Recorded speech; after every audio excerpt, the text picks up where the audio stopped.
Welcome to Bridging the Gap. It's me, Akshay, and I'm joined here by Tom Moore. We're going to be talking about a presentation that Tom recently did at the Association of Member-Directed Pensions. So, Tom, tell me more.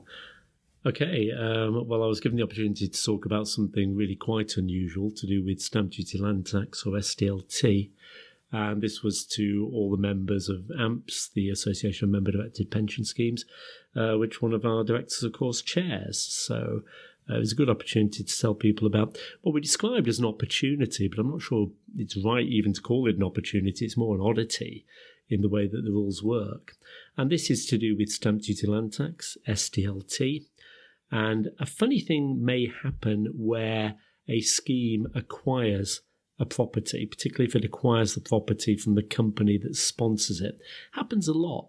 Money goes into a small self-administered scheme, a SSAS, and then that money is used by the SSAS trustees and members to purchase an asset, and that may well be a property that's used by the sponsoring company, and then that property is leased back to the sponsoring company. Pretty common situation.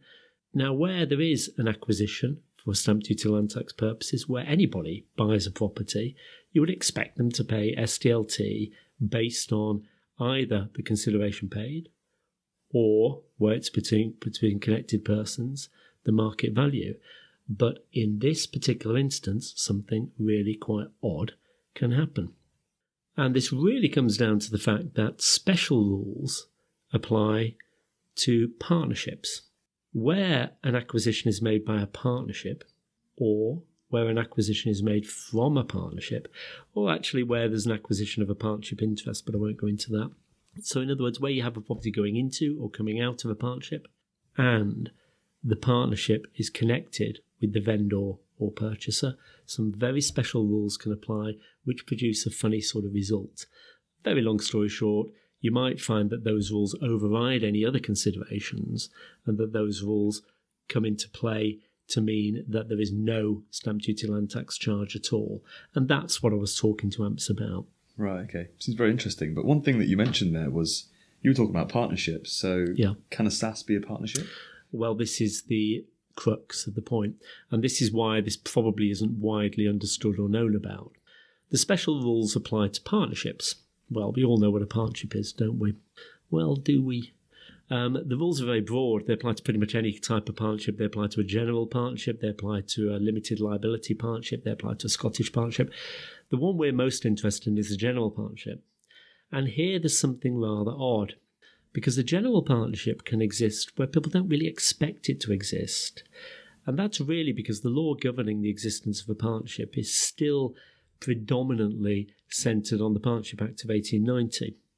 And the Partnership Act of 1890, obviously it's old law, really tries very hard to bring arrangements within the definition of partnership that might not obviously be partnerships. Why does it do that? To protect creditors, because where a partnership exists, the partners have joint and several liability. There's more than one individual you can pursue to make good a debt or a liability. Where a partnership exists, that's the case. Where a partnership doesn't exist, that won't be the case. So really, to protect creditors, the law is very, very broad. So the law only requires there to be two or more people together carrying on a business with a view to making a profit. It's a very broad definition, and it means that in lots of circumstances, for example, documents will specifically state that a relationship does not constitute a partnership, deliberately to ensure that that act does not extend to, let's say, a loose collaboration between two individuals working on a particular project. They might not want joint and several liability, but you have to work quite hard to avoid it. When you look at a SAS, that's made up of members. Those members are persons who are together carrying on a business. So that sounds like it constitutes a partnership. It sounds like it constitutes a partnership. And then I suppose there's another point there. You've used the word business. And is it right that a SAS carries on a business? And are there any wider implications of this? Well, that's a good question. And in fact, was one of the questions that was raised by a member of the audience. I think we agreed between us that with the very broad definition of the term business, that the members of a SAS almost certainly are carrying on a business. What's meant by a business? Well, you can think of the word business in the context of partnership really more as being seriously busy, busyness, if you like, rather than thinking of it in terms of a trade or something that might imply or involve a greater level of structure or greater level of activity. It's a pretty low threshold. You have a business for the purposes of a partnership in most instances where you're carrying on any kind of serious endeavour, as long as your intention is to be wealthier at the end of it than you started. And you can contrast that with carrying on, let's say, a hobby or something for fun or just for interest or just for the love of it.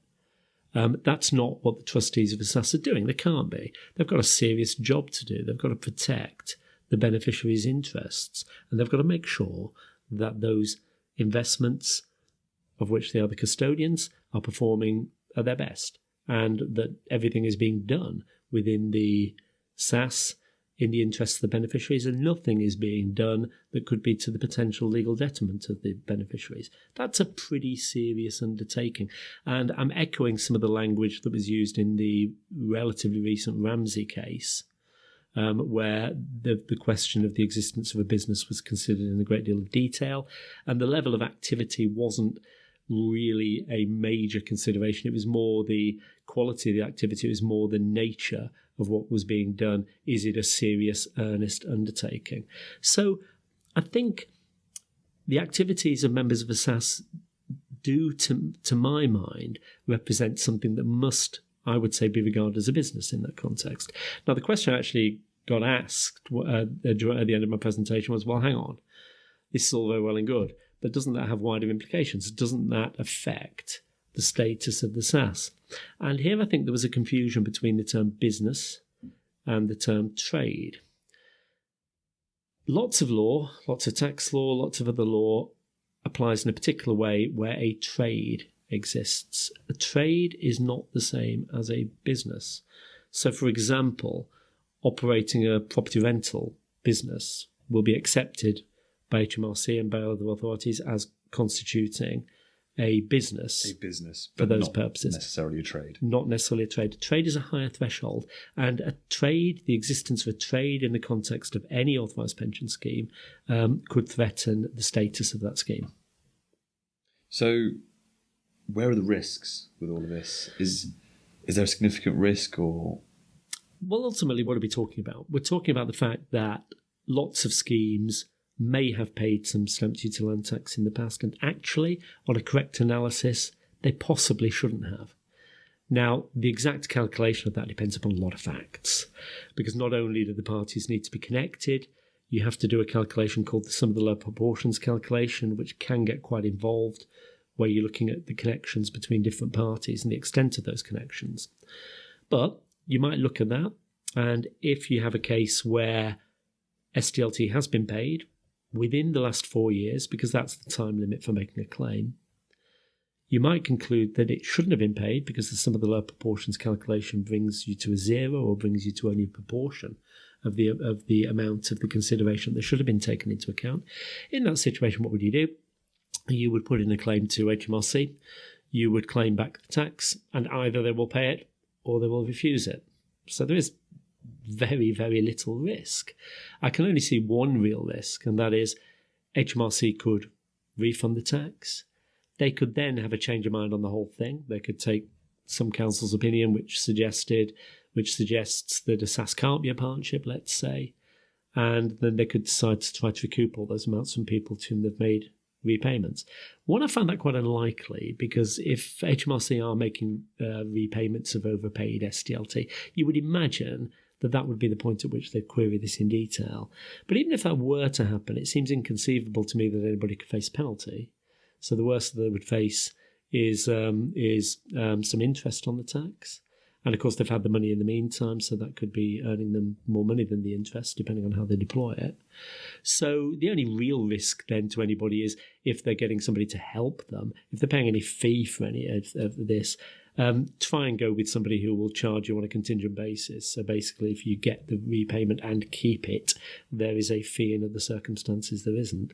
The only other risk would be in a situation where you extrapolate the opportunity, and you say, well, look, I've got a transaction now that I'm undertaking. The analysis seems to indicate that there is no SDLT to pay, therefore we're not going to pay any.